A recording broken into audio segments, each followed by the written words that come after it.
নমস্কার বন্ধুরা, JS foods India presents কাকা নাম্বার 1 আজকের চ্যালেঞ্জ ওআরএস চ্যালেঞ্জ। যে বোতল ফ্লিপ করে বসাতে পারবে সে খাবে 1 সিপি করে ওআরএস। চলো গেম স্টার্ট করছি এখন এখন এখন। চলো কাকা গেম শুরু করো। মিস মিস দেখা যাক কে ওপেনার, মানে তো কে বোতলটা ওপেন করছে। এটা কিন্তু সিল করা বোতল আছে ওআরএস এর। দেখা যাক কে। রে কাকা না, সিপির নিচে জল পড়ে গেলে, মানে সিপি থেকে পড়ে গেলেই মানে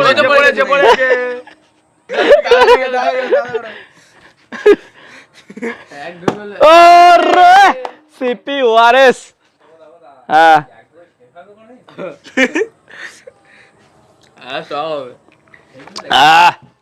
ও হেভি টেস্ট।